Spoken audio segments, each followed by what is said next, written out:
Oui, oui. Donc, c'est un immense plaisir pour moi de poursuivre ce séminaire, notre séminaire sur l'État en Amérique latine. Et cette session va porter sur le rapport entre le populisme, la démocratie et l'État en Amérique latine. Donc, je vous ai envoyé le plan de la session. Il est divisé en 3 parties. Dans un premier temps, nous allons aborder le populisme comme problème épistémologique. Il s'agit de voir la question de la validité épistémologique, théorique, conceptuelle que présente le populisme. Est-ce que le terme populisme nous permet de connaître véritablement le phénomène politique auquel il renvoie? Donc, nous allons aborder cet aspect un peu abstrait, théorique et conceptuel. Il est question de savoir si le concept de populisme nous permet de saisir la nature de la réalité politique à laquelle elle renvoie, et le terme populisme renvoie. Dans un deuxième temps, nous allons aborder le populisme et sa conceptualisation dans les sciences sociales en Amérique latine. Cette deuxième partie va être la plus longue puisque nous aborderons l'analyse du populisme à travers des œuvres qui ont été publiées autour des années 70 et autour des années 2000. Donc, il est question de voir comment la pensée critique en Amérique latine essaie d'interpréter le populisme. Et dans la troisième partie, nous parlerons du populisme et de son rapport avec la démocratie. Nous allons voir que c'est une relation très problématique, voire conflictuelle, et cette relation donne lieu à une pluralité de positions. Donc, d'abord, abordons le populisme comme problème épistémologique. D'abord, qu'est-ce qu'un problème épistémologique? Un problème épistémologique, et dans les sciences sociales, dans la théorie sociale, il porte sur la validité, la pertinence de la connaissance que nous avons de la réalité. C'est-à-dire, l'épistémologie interroge la validité de la connaissance que nous avons de la réalité. À savoir, elle pose la question pour savoir si la connaissance que nous avons de la réalité rend compte véritablement de la réalité. Est-ce que nous connaissons véritablement les phénomènes sociaux, les phénomènes politiques ou le populisme quand nous disons que nous les connaissons? Autrement dit, le bon épistémologique se demande si le concept de la chose, le concept de la réalité dit ce qu'est la chose dans son essence. Est-ce que nous parvenons à connaître véritablement la chose telle qu'elle se présente à nous? Dans le cas du populisme, nous nous demandons si le populisme nous permet de comprendre véritablement le phénomène politique qu'il représente. Donc, la connaissance de la chose est-elle biaisée par notre idéologie, par nos intérêts, par nos passions, par nos prises de position? C'est-à-dire, la question épistémologique met en évidence la validité de ce que nous connaissons. Est-ce que quand nous connaissons un phénomène social, un phénomène politique, est-ce que cette connaissance n'est pas biaisée? Est-ce qu'elle n'est pas limitée par nos intérêts, par nos passions, par nos prises de position?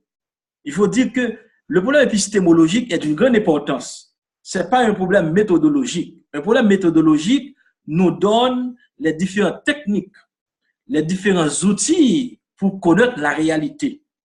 Alors qu'un problème épistémologique pose la question de la validité de ce que nous connaissons. Est-ce que nos passions, nos intérêts, nos préjugés n'interviennent pas dans notre connaissance de la réalité? Et aussi, le problème épistémologique pose d'autres questions, comme par exemple, peut-on connaître véritablement la réalité que nous étudions? C'est-à-dire, est-ce que nous pouvons connaître véritablement le populisme? Qu'est-ce que le mot peuple veut dire dans le populisme? Quel est donc le peuple du populisme? Puisque le populisme fait appel au peuple et la démocratie fait aussi appel au peuple. Quelle est la nature différentielle du peuple du populisme et aussi du peuple de la démocratie? Le mot populiste vient du latin populus, peuple, mais aussi la démocratie vient du mot grec démos, peuple, 14 pouvoirs, c'est-à-dire que les deux font référence au peuple. Il faut voir la différence qu'il y a entre le peuple du populisme et le peuple de la démocratie. Cette différence, nous la verrons dans la troisième partie. Mais je la souligne dès maintenant parce que c'est un problème épistémologique, c'est-à-dire un problème de validité de la connaissance. Et aussi, la question épistémologique, et bon, qui est d'abord l'objet de mes recherches en théorie sociale, elle pose d'autres questions. Quel rapport y a-t-il entre ce que nous disons de la chose et ce qu'est la chose en elle-même? Est-ce que quand nous disons quelque chose de la réalité, donc nous demandons si ce que nous disons de la réalité correspond à la réalité? Est-ce que nous ne faisons que dire notre passion, notre émotion, notre intérêt? Autrement dit, la connaissance dit-elle la vérité de la réalité ou dit-elle notre vérité de la réalité? C'est-à-dire, et c'est très important, et je pose cette question préliminaire, cette question épistémologique, parce que je sais que je fais un cours pour des étudiants de maîtrise, eh bien, il est nécessaire que vous ayez cette autoconscience théorique, conceptuelle, au moment de vouloir connaître un phénomène social. C'est-à-dire, quand vous allez, par exemple, rédiger une réflexion sur l'Amérique latine, eh bien, il faut que vous sachiez, au départ, vous êtes en face d'une crise épistémologique, c'est-à-dire une crise qui renvoie à la validité de ce que vous dites. Qu'est-ce que vous dites de la réalité? C'est-à-dire, est-ce que ce que vous dites, vous le puisez de la réalité? Est-ce que c'est un jugement personnel que vous portez sur la réalité?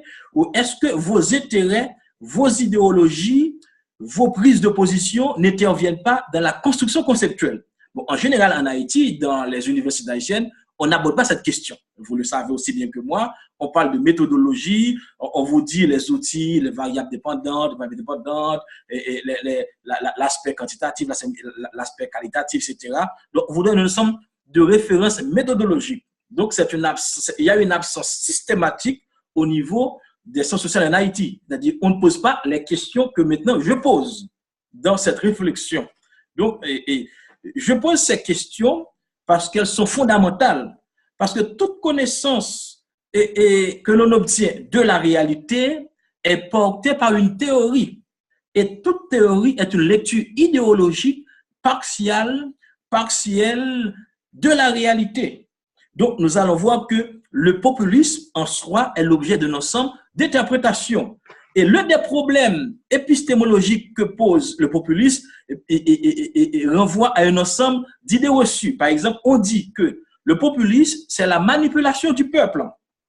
Il manipule les bas instincts, les humeurs, les passions du peuple. On dit que le populisme, c'est de la démagogie politique. C'est la dérive démocratique à travers un leader charismatique. On dit que le populisme, c'est l'immédiateté, c'est le temps court de la politique, c'est-à-dire qu'il veut tout résoudre dans un temps très court. Le temps de la politique, le temps du populisme est un temps immédiat, un temps qui veut tout résoudre et de manière rapide. Donc, on dit aussi, ce sont les préjugés, que le populisme a un caractère vague, indéterminé, il est flottant, il est précis. On ne sait pas à quelle réalité il renvoie. Donc, elle dit qu'il y a un problème de référence empirique concernant le populisme. D'autres critiques disent que le populisme a un rapport difficile, problématique avec la démocratie. Elle est même, comme dit un politologue français, philosophe français, Pierre Rosanvallon, que le populisme, c'est la pathologie de la démocratie électorale représentative, c'est-à-dire c'est la maladie de la démocratie, c'est la dérive, la crise de la représentation démocratique. C'est-à-dire quand des leaders émergent, eh bien, ils mettent en question ce qu'on peut appeler les institutions démocratiques. Donc, il y a un ensemble de termes qui sont utilisés pour pouvoir poser le problème épistémologique du populisme. Le premier terme, on dit que le populisme a une ambiguïté conceptuelle. Une ambiguïté conceptuelle, eh bien, c'est que on peut l'entendre de différentes manières. Il y a plusieurs approches. On dit que le populisme, c'est un mouvement politique, c'est une idéologie, c'est un style politique, c'est une manière de faire de la politique. D'autres disent que le populisme n'est pas une idéologie, n'est pas un mouvement social, c'est un style politique, c'est un style de leadership. Donc, autrement dit, il y a une incertitude conceptuelle au niveau du populisme.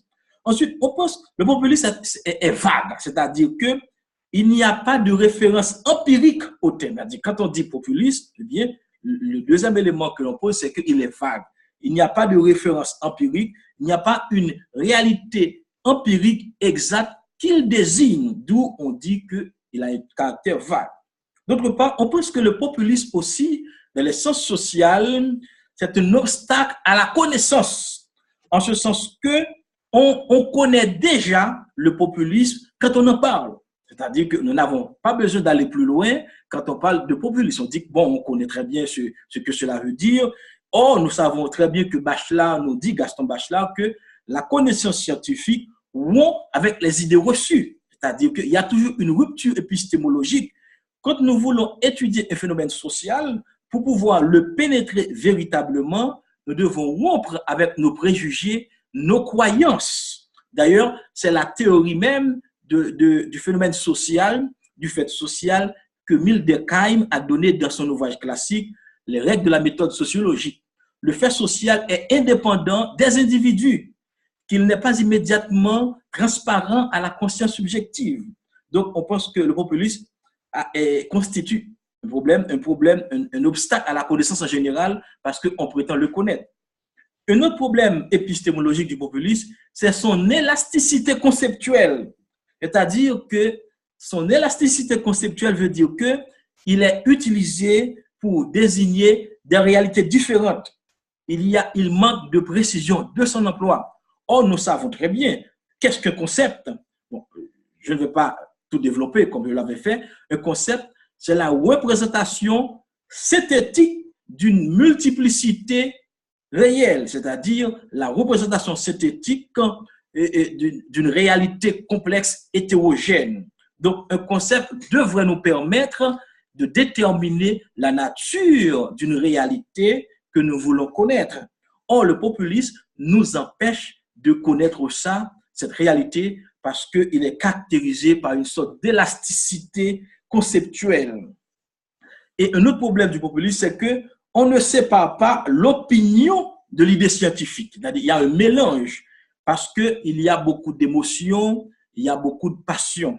Autrement dit, le problème épistémologique que pose le populisme renvoie à son ambiguïté conceptuelle, au fait qu'il est vague, qu'il est indéterminé, qu'il a une élasticité conceptuelle, qu'il est doté d'une généralisation dans son usage, qui n'est pas discriminée, qui n'est pas précisée, et du fait que l'opinion se mêle de la pensée scientifique. Donc, c'est en gros ce que j'appelle le problème épistémologique.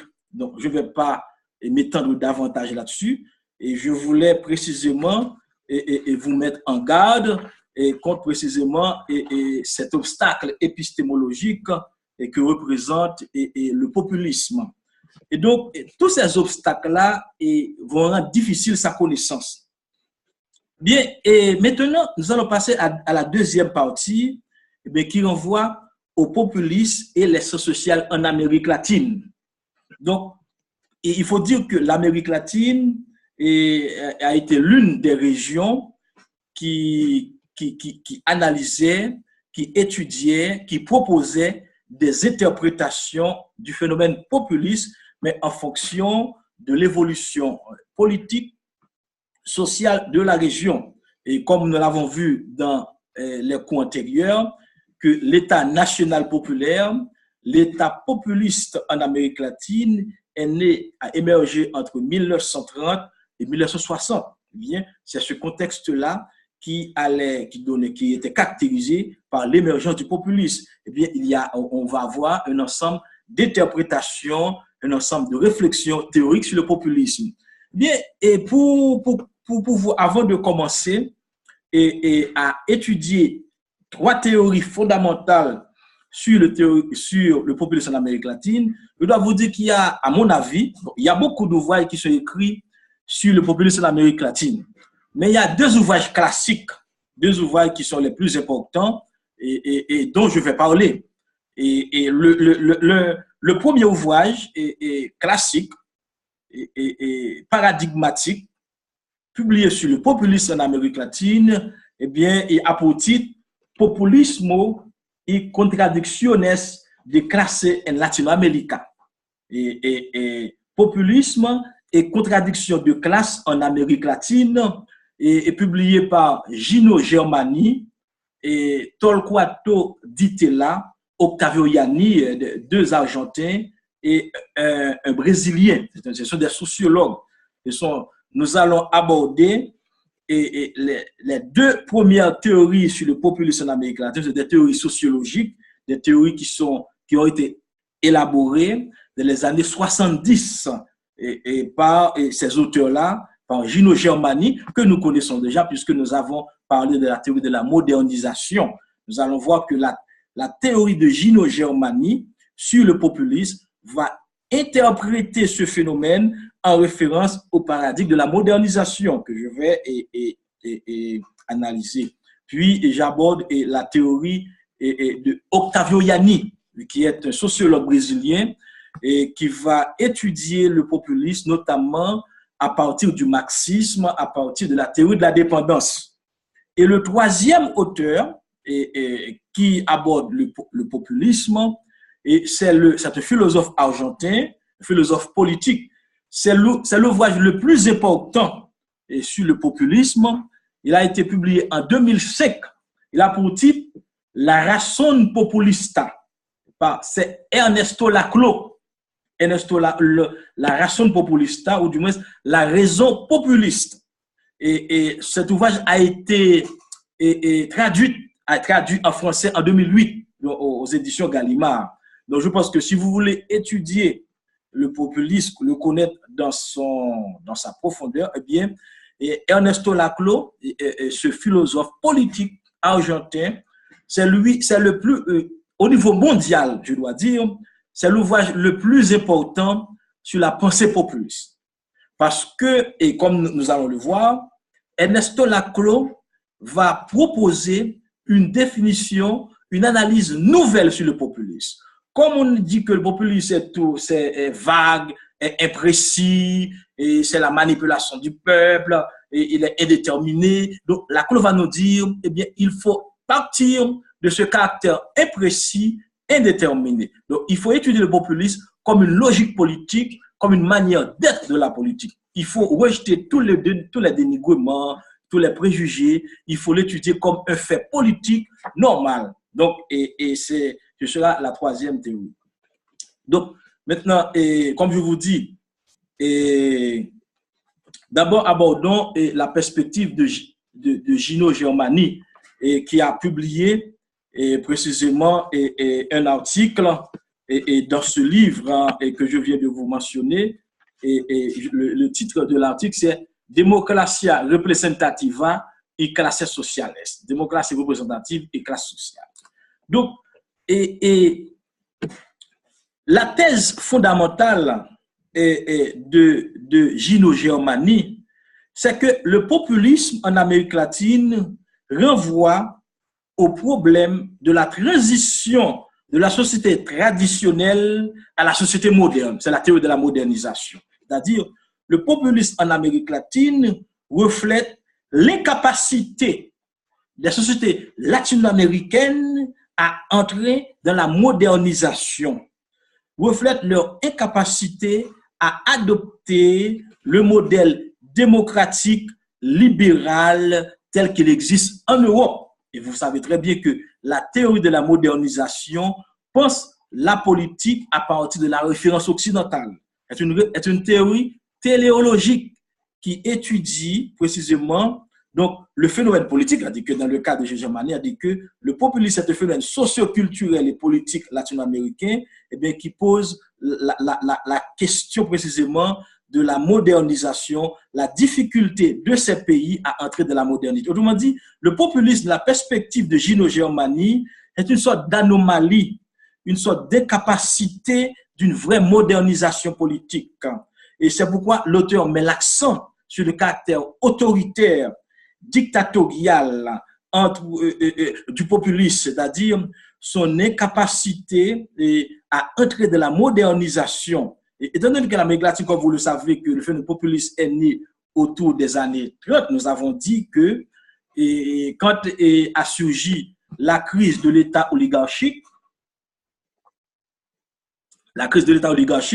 qui va de 1880 à 1930, il n'y avait aucune classe sociale capable de remplacer l'État oligarchique. La bourgeoisie commençait à peine à émerger.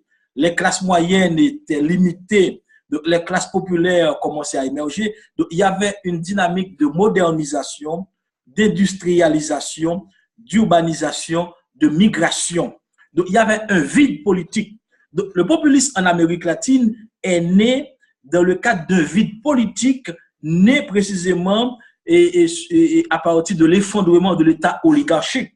Comme aucune classe sociale, bourgeoisie, classe moyenne, classe populaire ne pouvait remplir ce vide, eh bien, il y a un leader charismatique qui émerge et qui entend repenser l'État, organiser l'État. Gino Germani souligne dans ce sens que le populisme précisément renvoie à cette crise, à cette incapacité des sociétés latino-américaines à entrer, à institutionnaliser la modernisation, c'est-à-dire à entrer dans la logique et précisément de la modernité. Et je dois dire aussi que cette théorie est très importante. C'est d'ailleurs la théorie de Leslie Manega, c'est-à-dire vous dire que c'est une théorie tout à fait eurocentrique qui reprend la pensée occidentale. D'ailleurs, dans mon livre, je vais vous lire une partie du livre de Leslie Manega et la crise haïtienne contemporaine, où il dit que la crise de la société haïtienne, c'est que la société traditionnelle est incapable de laisser la place à la société moderne. Je vais vous lire rapidement la thèse, c'est le livre de Manega, La crise haïtienne contemporaine, aux pages 113-114. Je vais vous lire cette partie de ce qu'il dit dans mon livre à la page 56, dans mon livre qui s'appelle Généalogie de la théorie sociale en Amérique latine. Dans ce livre, je critique la pensée de Manega, parce que Manega, comme vous le savez, c'est un grand historien, mais un historien qui reprend les théories, les concepts d'histoire. C'est-à-dire qu'en Haïti, nous avons un problème de conceptualisation. C'est-à-dire que les scientifiques, les anthropologues, les sociologues, les historiens en général ne pensent pas. C'est-à-dire qu'ils appliquent des théories occidentales à la réalité haïtienne. Et c'est la crise fondamentale de l'État haïtien, la crise fondamentale des sciences sociales en Haïti. C'est-à-dire que nous ne pensons pas, nous pensons à travers l'Occident. Je vais vous lire ce qu'il dit. Voici ce qu'il dit.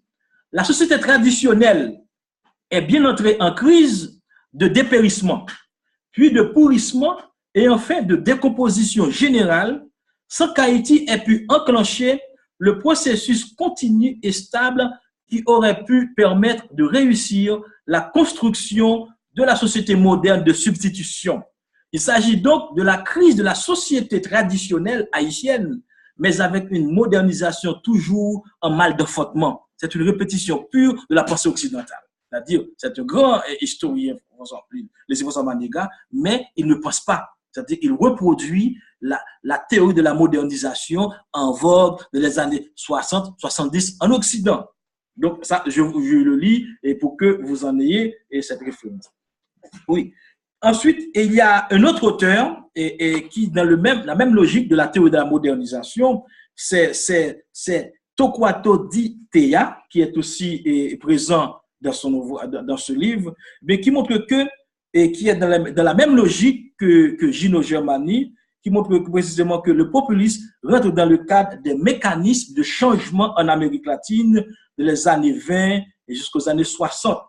Les masses qui venaient, il dit que les masses qui venaient de la campagne, parce que c'est un contexte d'industrialisation en Amérique latine, mais quand les masses arrivaient dans les villes, elles étaient victimes de ce qu'il appelle l'effet de démonstration, l'effet d'aveuglement. Le changement de la ville à la campagne a créé une révolution des attentes. Donc, il y avait beaucoup de masses disponibles dans les villes et le populisme allait utiliser cette masse de gens qui arrivent suite à la mode, suite à l'industrialisation, suite à l'urbanisation, suite à la migration. Il pense que les élites, c'est-à-dire l'élite, eh bien, est située au niveau social, au niveau de la hiérarchie sociale, eh bien, comme les masses arrivent dans les villes, eh bien, l'élite va s'opposer au statu quo, eh bien, elle va promettre de faire une révolution des aspirations. Et dans ce sens que le populisme va être une idéologie, un état émotionnel qui favorise la communication entre les masses et les leaders. C'est-à-dire que le populisme va utiliser cette masse de gens qui arrivent de la campagne, normalement, pour pouvoir construire sa vision et de l'ordre politique. Donc, c'est ça, cette théorie reste encore au niveau de la théorie de la modernisation. Un autre auteur, l'un des plus connus en Amérique latine, qui va développer une théorie différente du populisme, mais dans le cadre même des années, il va partir des années 30, 40, 50, 60, puisque le populisme émerge dans ce contexte-là, c'est Octavio Yanni. Et c'est lui non seulement qui a contribué à l'élaboration de ce livre, Populismo y contradicciones de clase en América Latina. Il a aussi publié un ouvrage très important qui s'appelle La formación del Estado populista en América Latina, c'est-à-dire la formation de l'État populiste en Amérique latine, où il va étudier le populisme et en référence à la théorie marxiste, notamment en référence à la théorie de la dépendance. Il va montrer que le populisme, c'est un phénomène politique qui est produit dans le cadre de la modernisation des sociétés latino-américaines. Il va traduire les capacités des nations latino-américaines à parvenir à une démocratie représentative selon le modèle européen. Donc, notamment, le populisme et la thèse centrale, eh bien, va refléter en Amérique latine, c'est la thèse centrale, une nouvelle modalité d'organisation et de composition sociale. Il va refléter le développement des classes sociales en Amérique latine. Parce que le populisme, comme nous l'avons vu, vise la conciliation des classes sociales pour avoir la paix sociale, pour avoir le développement. Il va faire face, de côté, selon Octavio Yanni, à la crise de l'État oligarchique et d'autre part, à un vide politique, puisque le vide va émerger parce que personne ne peut le remplacer, mais aussi il va faire face à l'économie dépendante. Et c'est le populisme, c'est-à-dire l'État populiste, qui va construire un nouveau modèle de développement basé sur l'industrialisation et basé sur l'organisation, la construction de marchés internes. Pour Octavio Yanni, le populisme est né dans le contexte de la crise économique de l'État oligarchique. Ça va être la phase politique du projet économique de développement tourné vers les terres, c'est-à-dire toute la théorie que nous avons élaborée. C'est-à-dire pour lui, l'émergence du populisme en Amérique latine est liée aux contradictions de classe et à la nécessité de dépasser ces contradictions de classe qui sont nées précisément de l'urbanisation, de l'industrialisation, des mutations sociales et technologiques et qui sont apparues dans la région. Donc, à partir du populisme, eh bien, il y aura une nouvelle composition sociale, une nouvelle vision des structures sociales.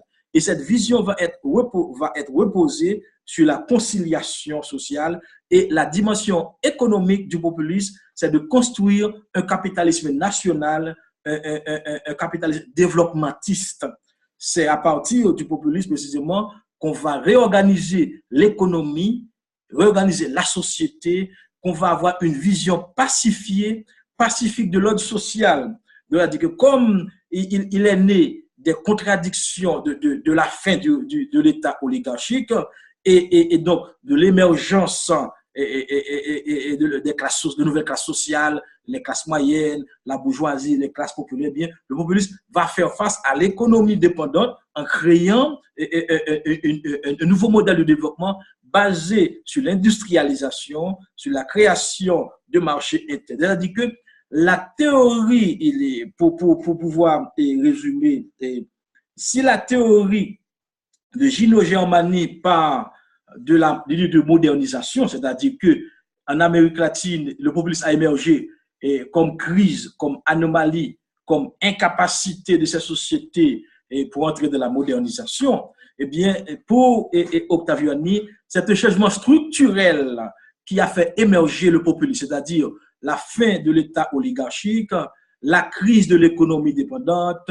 la recomposition sociale et de la région et la nécessité d'élaborer un nouveau modèle de développement économique basé sur l'industrialisation et basé sur le développement de capitalisme national. C'est-à-dire que donc c'est la théorie et fondamentale, la théorie que va développer ou qu'a développé Octavio Yanni.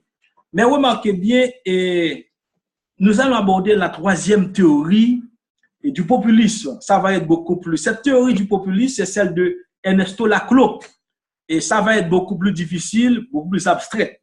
Et parce que la théorie de Ernesto Laclau sera liée, sera surtout une théorie, une philosophie politique, une théorie philosophique du populisme. C'est-à-dire, il va construire une théorie du populisme et à partir d'une vision post-marxiste, c'est-à-dire d'une vision critique du phénomène.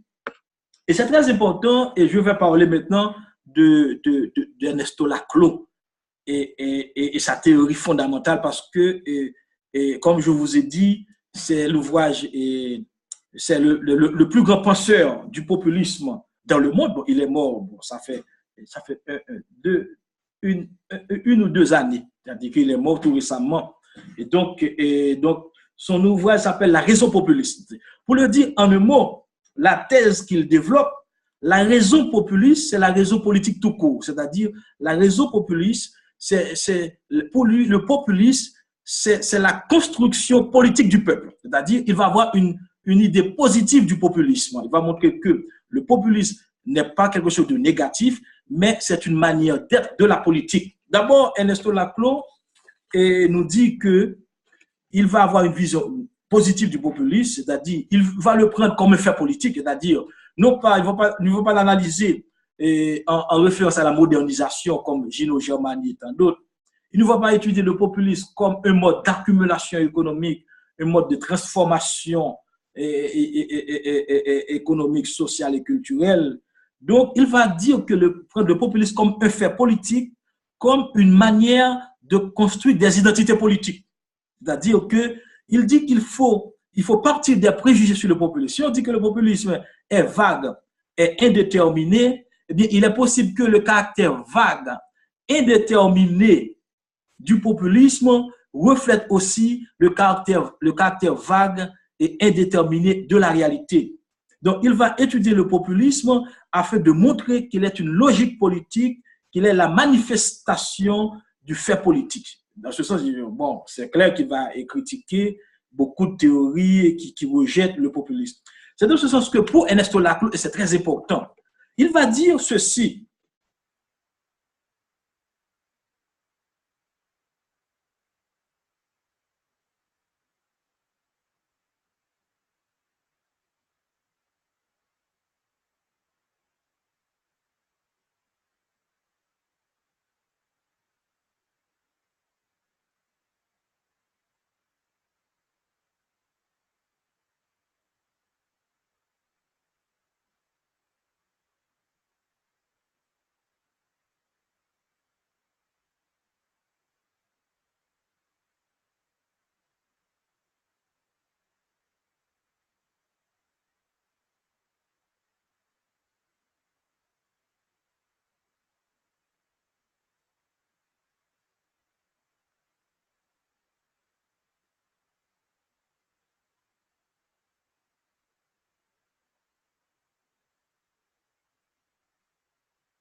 Professeur, l'application des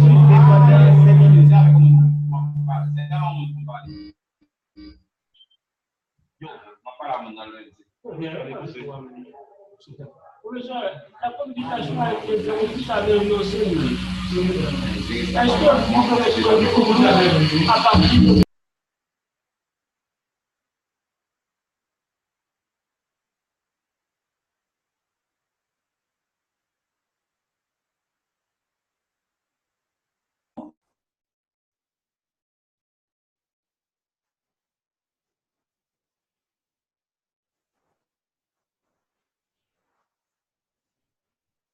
Oh, oh.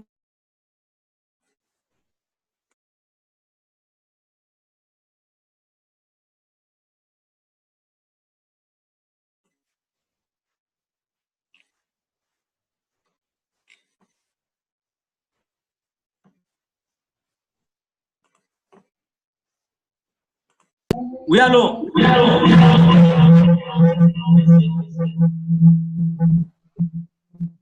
Oui, allô? Je vais ouvrir le microphone. Oui, allô?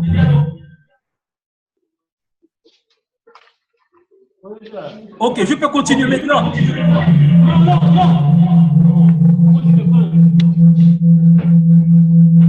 Oui, allô, allô? Professeur, Oui, oui. la communication a été coupée. Jusqu'à quel point elle a été coupée? À partir de avant la citation, la Non, oui. populiste finit des positifs. Ok, très bien, très bien, très bien. C'est bien. Mais c'est pas beaucoup. Ok, d'accord, d'accord. Je vais reprendre. Ok, la citation de Laclos. C'est sur Laclos qu'elle a été coupée. D'accumulation économique. Très bien, très bien, très bien. C'est pas beaucoup. D'accord. Donc, je vais fermer le microphone. Donc, je vais laisser ça comme ça. Ok, je peux continuer. Absolument. D'accord. Oui, oui, et je reprends. Et oui, oui. Donc, et puis, je vais voir, si vous avez un message à m'envoyer, envoyez-moi un chat. Hein? C'est mieux, je vais regarder le Messenger. D'accord, je continue. Oui, oui. Je dis que pour Laclos, le populisme il y a une vision positive constitue du populisme, c'est-à-dire et par rapport à ceux-là qui pensent que le populisme est négatif, est imprécis, est une déviation politique, il va montrer que le populisme renvoie à la logique politique. La raison populiste, c'est la raison politique, c'est-à-dire c'est le mode de construction des identités populaires. Donc, ce n'est pas quelque chose de négatif. Donc, dans ce sens, il va nous dire que, et c'est très important, Laclos nous dit, au lieu de poser la question, qu'est-ce que le populisme? Il vaut mieux poser cette question. À quelle réalité sociale et politique se réfère le populisme? Ou encore, de quelle réalité aux situations sociales le populisme est-il l'expression? Donc pour lui, l'important, si le populisme est indéterminé, on dit qu'il est indéterminé, qu'il est imprécis, qu'il est obscur, eh bien, c'est la réalité sociale qu'il prétend représenter qui est imprécis, qui est indéterminé. Parce que pour lui, donc, le populisme renvoie à la construction de l'identité populaire. C'est la construction politique du peuple comme sujet. Et c'est très pour vous dire, la raison populiste, pour résumer pour la thèse, c'est la construction politique du peuple, c'est-à-dire le peuple comme sujet politique. C'est ça la thèse centrale. Mais d'abord, qu'est-ce que le peuple? dans la perspective de Ernesto Laclau. Et donc, cette question-là est d'une grande importance parce que le concept de peuple chez Laclau est tout à fait différent. Pour Laclau, le peuple est une construction politique. Il n'est pas donné, même si dans la troisième partie, nous allons analyser le peuple du populisme, le peuple de la démocratie. Mais d'abord, je dois préciser le concept de populisme tel qu'il est construit chez Laclau. Pour Laclau, eh bien, si le populisme a un caractère imprécis, indéterminé, s'il est vague, c'est parce que la réalité sociale est vague et imprécise. Donc, elle reflète précisément la réalité sociale qu'il entend, il reflète la réalité sociale qu'il entend représenter. Donc, le caractère vague et indéterminé de Laclau renvoie à la nature de la réalité sociale. Si le populisme est vague, c'est parce que la réalité sociale est vague. Si le populisme est purement rhétorique, on dit qu'il est rhétorique. D'ailleurs, c'est l'une des thèses fondamentales de Laclau. Pour Laclau, toute la logique politique repose sur le discours. Le discours renvoie à la construction des réalités sociales. Donc, toute réalité sociale est discours. Toute la communication politique passe à travers le discours. Donc, on n'a pas à critiquer le populisme parce qu'il est rhétorique, parce que la logique politique repose sur la rhétorique, sur le discours, sur l'argumentation, sur la discussion. Donc, c'est-à-dire que dans ce sens-là, Laclau va prendre la défense du populisme comme un fait politique et un fait politique qui repose d'abord sur le discours. Parce que la raison populiste, comme je vous dis, c'est la construction discursive politique du peuple comme sujet, c'est-à-dire le peuple est devenu sujet. C'est pourquoi il va critiquer, il va dire que le populisme est fondamentalement démocratique. Il est démocratique parce qu'il construit, il fait émerger le peuple comme sujet. Eh bien, qu'est-ce que le peuple? Et c'est très important. Pour pouvoir définir le peuple, eh bien, Laclau nous dit que la réalité sociale est donc caractérisée par un ensemble de sujets, de positions de sujets. C'est-à-dire, dans la réalité sociale, il y a deux éléments que l'on trouve. C'est la logique de la différence et la logique de l'équivalence. Ce sont deux concepts clés dans la théorie et de Laclau que je vais développer. Pour lui, la logique de la différence renvoie au fait que un ensemble de demandes sociales ne sont pas satisfaites. C'est-à-dire que la logique de la différence, c'est la multiplicité, l'existence multiple des demandes sociales qui ne sont pas satisfaites. C'est-à-dire, il y a des demandes. Par exemple, on peut prendre l'exemple des demandes économiques, des demandes culturelles, des demandes sociales, des demandes écologiques. C'est-à-dire que c'est la logique de la différence. Donc, la société, la première logique de la société, c'est de la réalité sociale, c'est la logique de la différence. C'est-à-dire que, et cette différence, cette logique de la différence, pour Laclau, est satisfaite par l'ordre social. La deuxième logique de la réalité sociale, c'est ce qu'on appelle la logique de l'équivalence, et c'est très important. La logique de l'équivalence, pour Laclau, eh bien, c'est la solidarité, c'est-à-dire que la logique de l'équivalence renvoie à la solidarité qui existe entre les différentes demandes sociales non satisfaites. Et comme ces demandes ne sont pas satisfaites, elles sont différentes les unes les autres, eh bien, elles ne sont pas satisfaites face au pouvoir établi. Eh bien, cette logique de la différence va donner lieu à une logique de solidarité, eh bien, que le populisme va utiliser. C'est-à-dire que le populisme repose avant tout sur la logique de l'équivalence, en ce sens que elle crée une sorte de solidarité entre les demandes sociales non satisfaites et toutes ces demandes-là seront canalisées à travers le discours populiste. Et ce discours populiste se construit face au pouvoir établi. Autrement dit, le populisme utilise cette logique de la différence, c'est-à-dire cette solidarité entre des demandes sociales non satisfaites, eh bien, face au pouvoir établi. C'est-à-dire que d'où il va créer une sorte d'universalité. C'est-à-dire que la logique de l'équivalence, c'est la logique dans laquelle les demandes sociales sont devenues solidaires à travers le discours populiste et Et ces demandes, comme elles sont solidaires, elles sont construites face au pouvoir en place. Autrement dit, ça va construire ce que l'on appelle l'identité hégémonique. C'est-à-dire, l'identité hégémonique, et je vous dis, c'est un ensemble de concepts abstraits, donc c'est pourquoi je dois les développer et avec beaucoup de précision.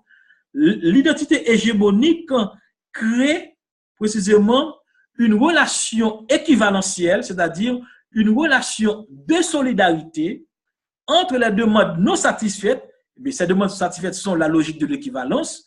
Eh bien, cette identité hégémonique, en créant précisément cette solidarité entre les demandes non satisfaites, eh vont affronter le pouvoir. Donc, le populisme va construire le peuple comme sujet. Le peuple émerge, le peuple surgit comme sujet politique dans le populisme à partir de la logique de l'équivalence, c'est-à-dire la mise en relation de ces demandes non satisfaites face au pouvoir. C'est dans le sens que le peuple, pour Laclos, c'est une construction politique. Le peuple n'est pas donné, c'est-à-dire le peuple résulte d'un ensemble de demandes non satisfaites, des demandes sociales, économiques, culturelles, politiques, écologiques. Eh bien, la relation qu'il y a entre ces demandes donne lieu à ce qu'il appelle la logique de l'équivalence. Alors que quand toutes les demandes sociales sont satisfaites, c'est la logique de la différence. Eh bien, pour Laclos, quand toutes ces demandes ne sont pas satisfaites, eh bien, elles sont toutes face au pouvoir. Mais c'est très important. Comme toutes ces demandes sont insatisfaites, eh bien, il y a un leader charismatique, un populiste, c'est-à-dire le leader populiste, va utiliser cette logique de l'équivalence, je parle le langage de Laclos, eh bien, pour l'affronter face au pouvoir. Il va créer un universel. Il parle de universel vide. Je vais dire, qu'est-ce qu'un universel vide? C'est-à-dire, l'universel vide pour Laclos, c'est que toutes ces demandes-là non satisfaites sont en solidarité, eh bien, et elles vont s'affronter face au pouvoir établi, face à l'ordre établi. C'est pourquoi le populisme est contre le statu quo. Eh bien, on parle d'universel vide parce que ces demandes sont différentes entre elles. Elles sont liées entre elles tout simplement parce qu'elles s'opposent au pouvoir. Donc, il n'y a pas d'unité thématique dans ces demandes-là. C'est pourquoi on parle d'universel vide, d'universel flottant. C'est-à-dire que, eh bien, comme il y a beaucoup de demandes non satisfaites, eh bien, le populisme va émerger comme un médiateur qui met en relation ces demandes, d'où la logique de l'équivalence, et qui va canaliser ces demandes-là face au pouvoir établi. Eh bien, d'où le populisme va créer une identité hégémonique, c'est-à-dire une identité dans laquelle, précisément, un particulier, le leader populiste, eh bien, va canaliser toutes ces demandes face au pouvoir. Autrement dit, pour Laclos, et il y a deux éléments, bon, je vais développer davantage, qui fondent cet élément et le discours populiste encore. De côté, ce discours populiste va créer une frontière. Il y a une frontière dans la société, une frontière antagonique entre le peuple et le pouvoir.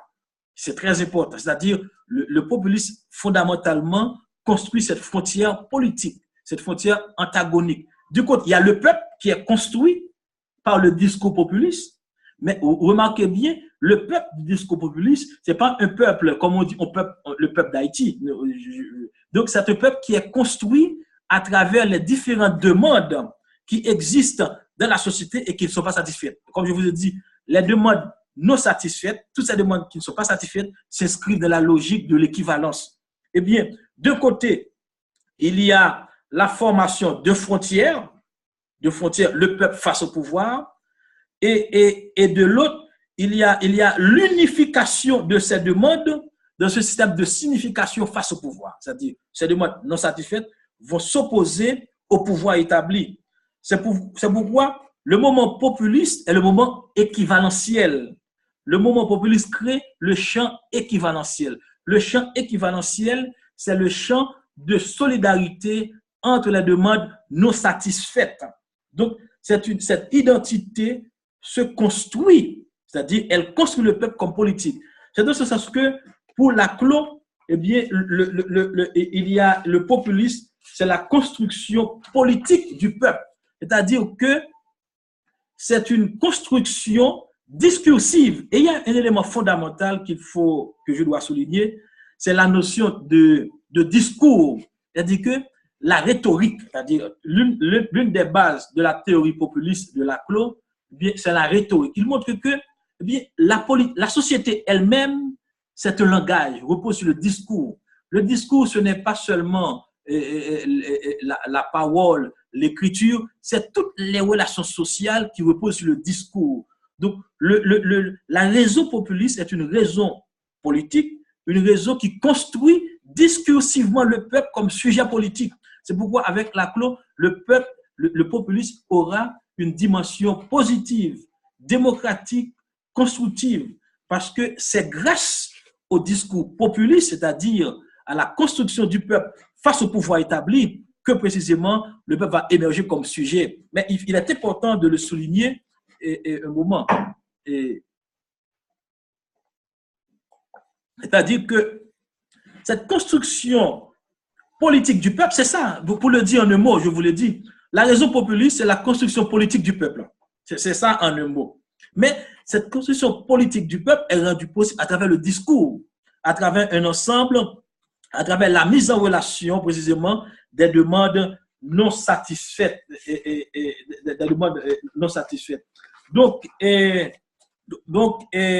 pour pouvoir précisément terminer avec la clause, je vais dire que la raison populiste accueille la pluralité sociale et construit à partir de mots. C'est-à-dire, toute cette pluralité sociale, toutes ces demandes non satisfaites dans la société, c'est ce qu'on appelle la logique de l'équivalence. Je réponds parce que je sais que c'est très difficile, c'est un peu abstrait. Eh bien, toutes ces demandes non satisfaites, toute cette pluralité sociale, tous ces antagonismes sociaux qui sont dans la société, eh bien, le populisme le construit en un mot vide.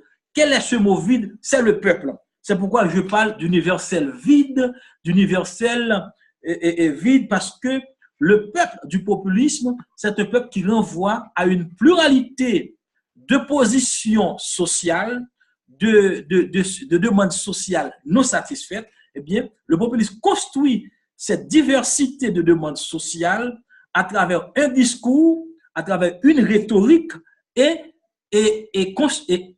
érige ce sujet politique, peuple face au pouvoir établi. C'est pourquoi il y a toujours la médiation du leader. Le leader est là, le leader est la médiation qui permet cette construction politique, cette construction équivalentielle, c'est-à-dire des différences, des solidarités face au pouvoir. Autrement dit, l'unité de la formation discursive du populisme, c'est-à-dire cette unité discursive renvoie au peuple. C'est pourquoi le peuple du populisme est une construction de la raison politique, est une construction face au pouvoir. Donc, la désignation du leader vient remplir le vide et donne un sens au peuple. C'est-à-dire que le leader, qu'est-ce que le leader populiste? C'est celui qui vient donner une visibilité au peuple, qui vient remplir le vide, parce que toutes ces demandes qui sont dans la société ne sont pas satisfaites et le leader populiste construit cette logique-là. Donc, dans ce sens, le leader populiste, pour le dire, synthétise l'identité populaire. Et cette identité dirigée par le leader exige une représentation dans les espaces politiques. C'est-à-dire que, comme le populisme construit l'identité populaire, et cette identité populaire exige une représentation dans l'espace politique.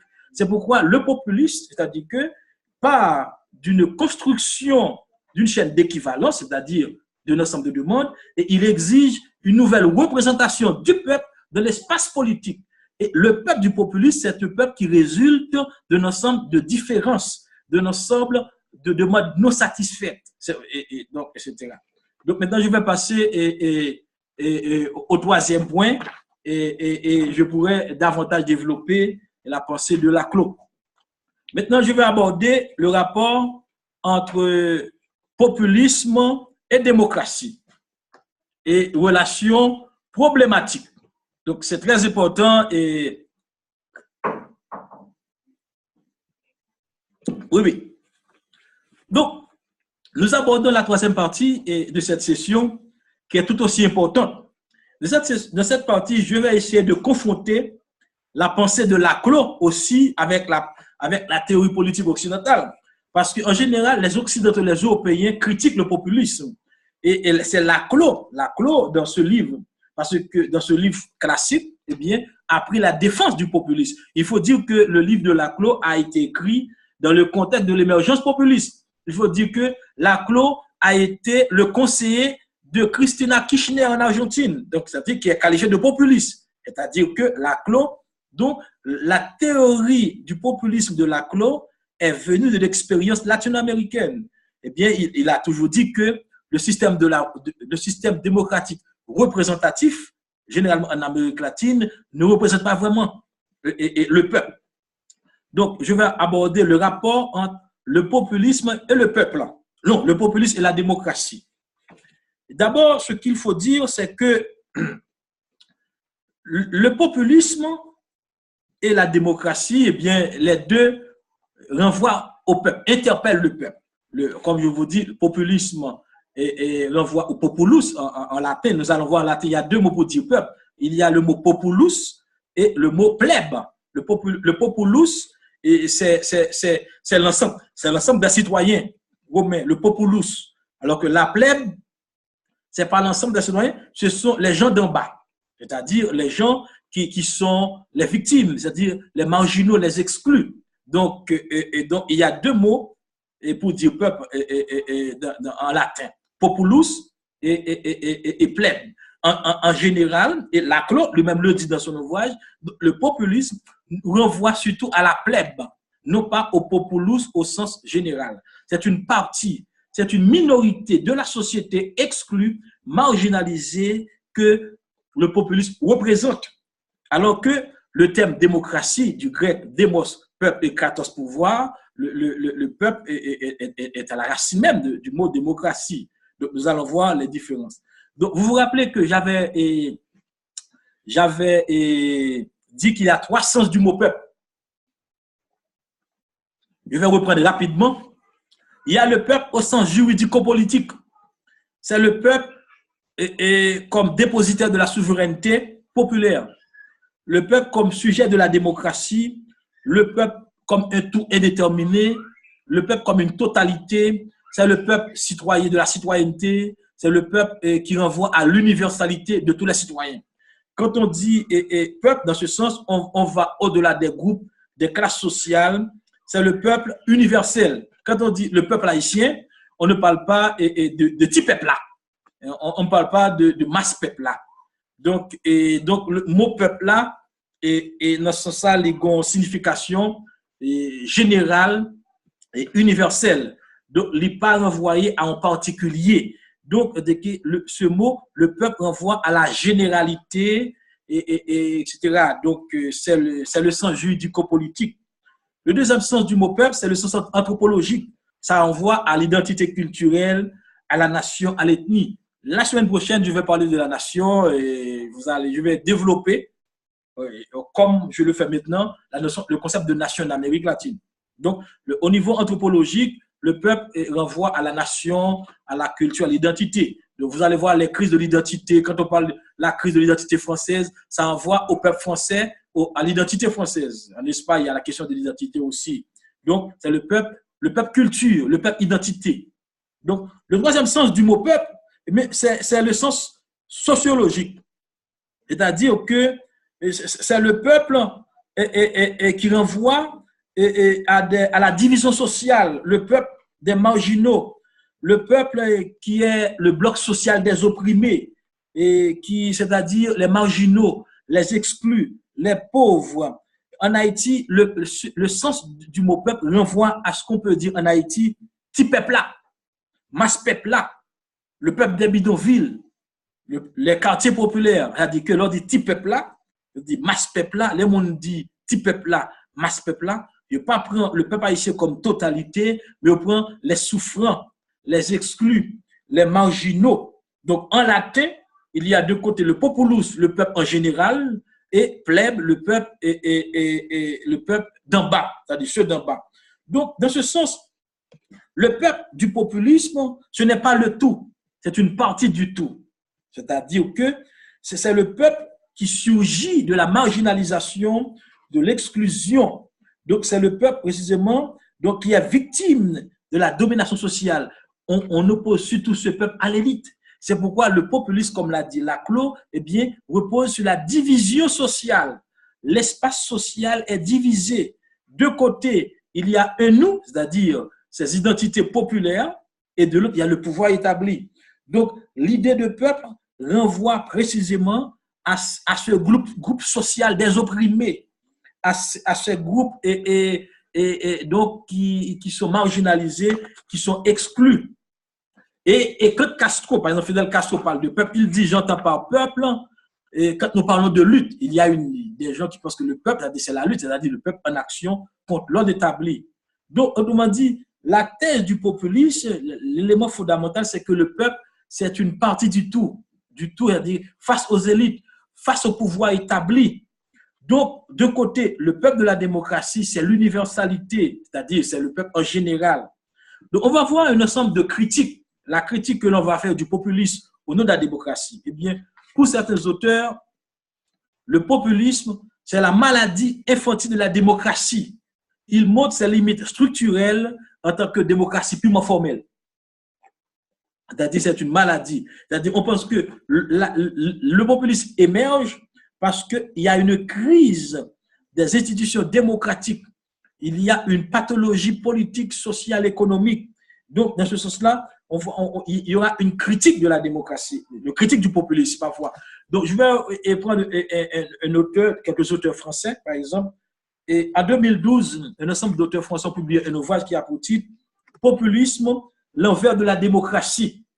Et des auteurs comme Marie-Claude Esposito, Alain Laquiez, Christine Manigan. Il dit que pour ces auteurs-là, le populisme est un défi à la démocratie moderne. C'est le rejet de la médiation institutionnelle. C'est la célébration du mythe, de l'immédiateté. C'est la critique des élites au nom de la démocratie directe. Donc, dans le populisme, il y a une gestion du temps court. C'est la défense du temps court contre le temps long.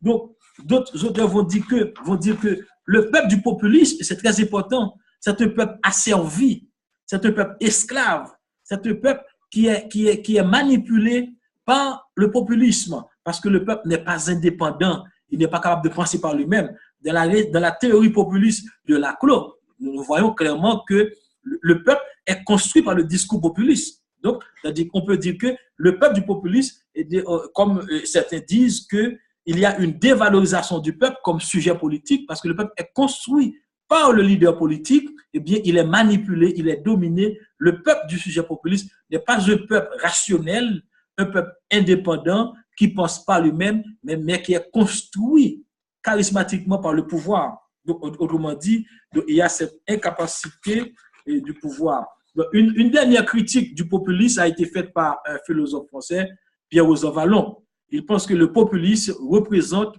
la pathologie de la démocratie électorale représentative.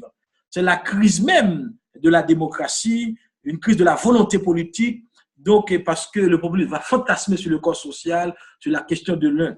Donc, c'est-à-dire que donc, il y a toutes ces critiques-là vont remettre en question le statut du populisme, mais on va montrer que le populisme, donc, c'est une déviation des structures démocratiques. Il va remettre en question l'institutionnalisation démocratique, la représentation démocratique. Alors que Laclos nous dit que donc, le populisme dit que c'est la démocratie pure, parce qu'il construit le peuple comme sujet politique, il montre, il fait émerger les voix populaires qui sont rejetées par le pouvoir en place.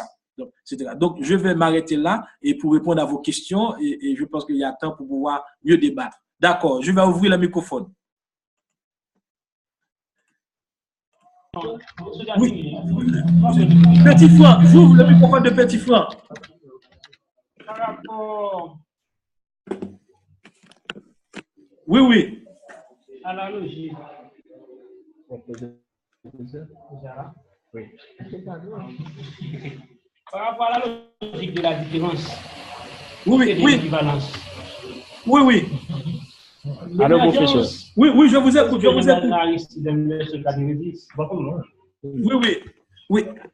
Oui. Oui, Charlot a une question, professeur. Est-ce que vous avez bien entendu, vous avez bien suivi le débat? Professeur. Oui, oui. Posez la question. Professeur. Oui, oui.